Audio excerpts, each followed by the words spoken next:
Dear friends, welcome back to my YouTube channel Quest for Knowledge, and this is my second video on Python programming. If you haven't seen my first video, I would suggest you to watch that video first for better understanding, and link to that video is given in the description box. So let's begin today's video. In today's video we will talk about Python keywords and data type. So let's begin. Basically, Python keywords are reserved words, and when we say reserved, it means these keywords have specific meaning to the Python interpreter. These keywords have some specific purpose in Python programming. So we cannot use these keywords as a variable name, function name, or any other identifier name. If we try to do that, we will get some error. So better we should avoid using these keywords as a variable name, function name, or any other identifier. So it is important to know about these keywords. And these are the Python keywords, and they are 33 in total. Basically, these keywords have a specific purpose in Python programming, and we will see uses of these keywords when we will go further on Python programming. These keywords must be used as they are. That means these keywords must be used in same cases, because Python is a case sensitive language. When we say case sensitive, it means capital letter and small letter both are different in Python. So all these keywords except this false, none, and true, all are in lowercase letters, except this particular false first letter, none this first letter, and true this first letter is capital, and others are in lowercase letters. So these keywords must be used in the same case as they are, right? If we try to use these keywords with different cases, that won't be considered as Python keyword, right? So it should be noted down that Python is a case sensitive language. Now just take a small quiz. What we try to do here is, in Python prompt we have declare one variable with this name for equals to 25, and this particular for is a Python keyword. And here what we are trying to do is, we are naming a variable with Python keyword, and we are assigning 25 to it. So when we press enter, what could be the output? As I told you earlier, we cannot name our variable as keyword. So you guess it right, it will produce some error, and that error would be syntax error, invalid syntax. Reason is clear to you. As I told you earlier, keyword we cannot use as a variable name.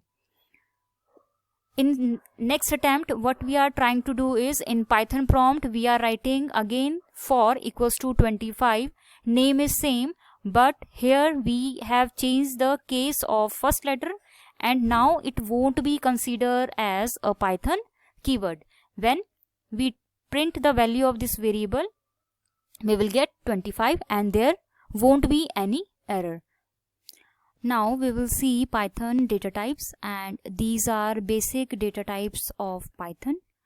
Data type basically identifies the type of data values a variable can hold and the operations that can be performed on data, right?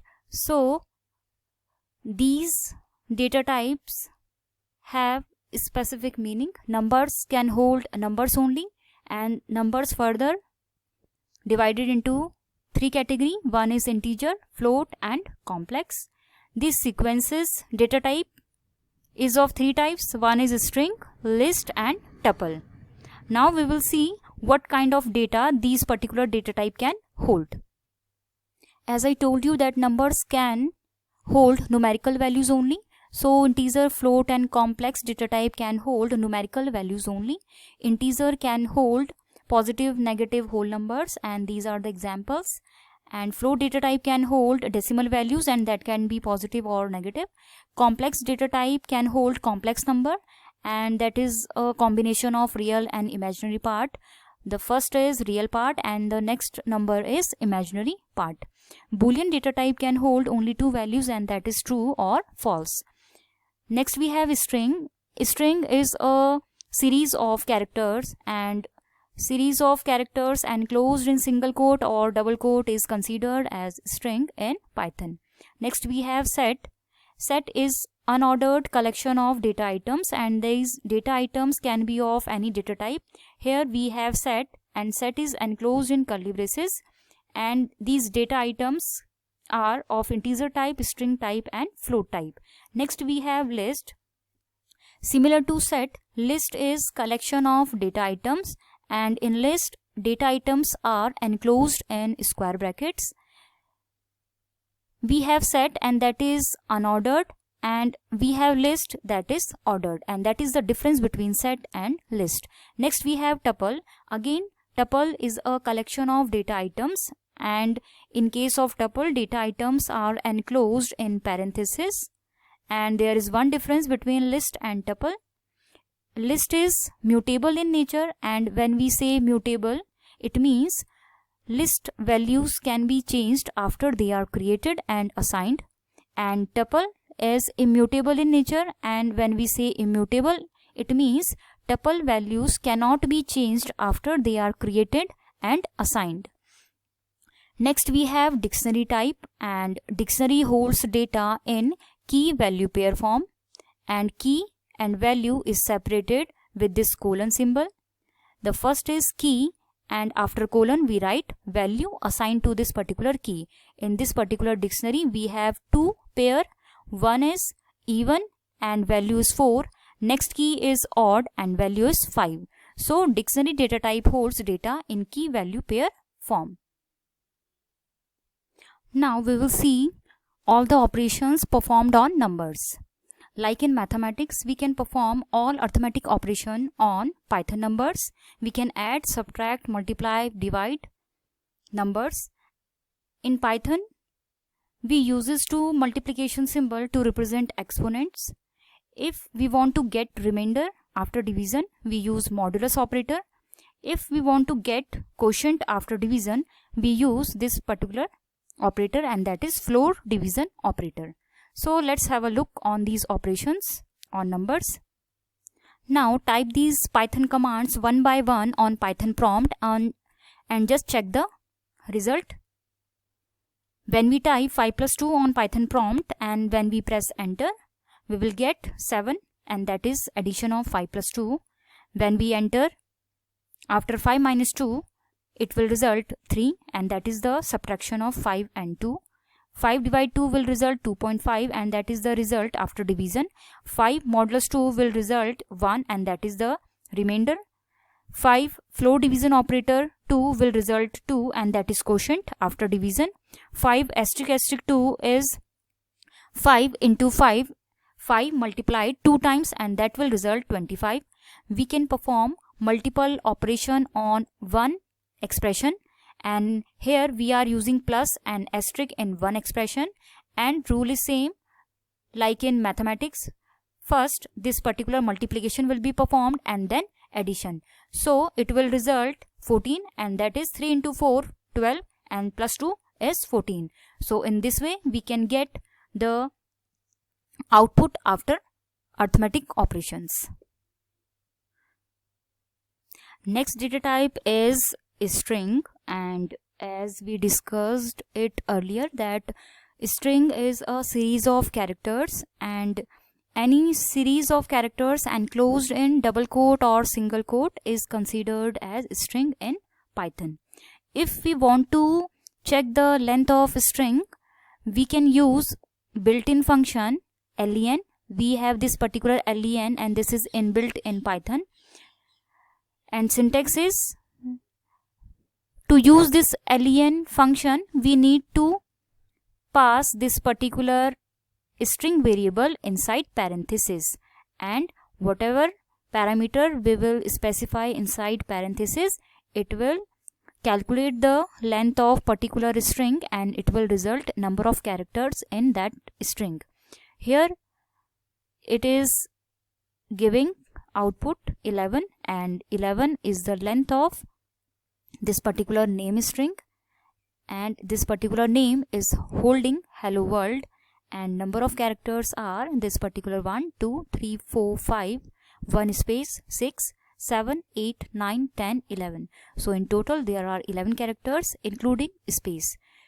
In Python, space is considered as a character, so that's why length is 11. Now we will see how to access elements of a string. As I told you, string is a sequence of characters and individual characters of a string can be accessed by using the method of indexing.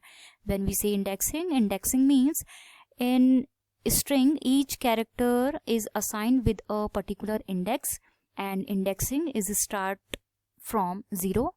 First character is assigned with 0 index, second character is 1, and so on. The backward indexing starts from -1, -2, and so on.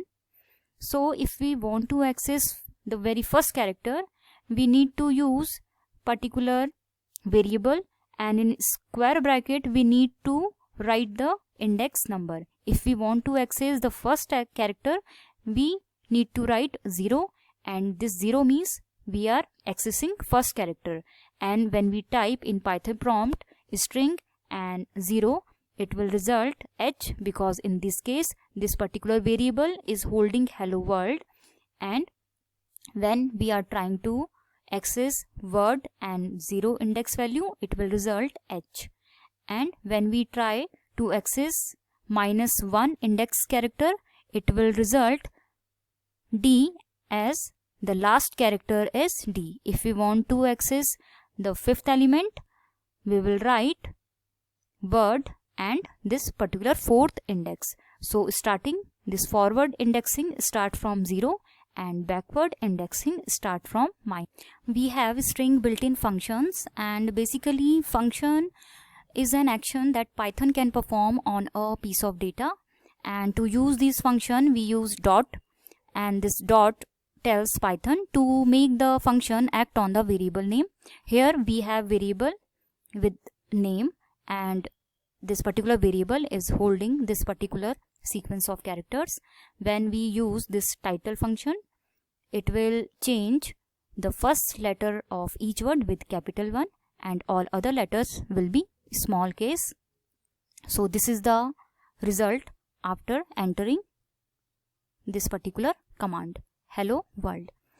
If we want to change the case of this particular string, so we have this upper function. When we use name.upper and when we press enter, all the letters will be changed into uppercase.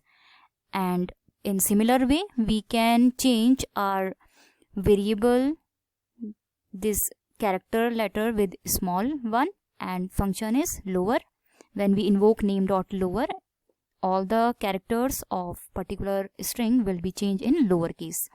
rstrip removes all the right side spaces, and when we use name.rstrip, see the difference. In name variable we have right side spaces, and when we invoke r.strip we don't have any right side spaces. This right side spaces have been removed using this particular function rstrip.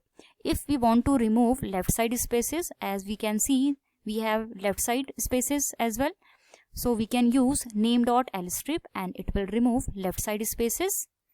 If we want to remove both side spaces, left and right, we have this strip function and it will remove the left and right side spaces from the variable. Next we have replace function. This particular replace function replaces first string with second string.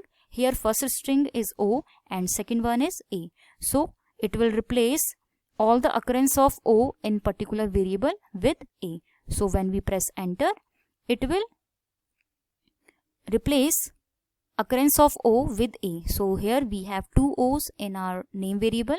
It will be replaced with A, as you can see in this particular output. So in this way we can use other string functions.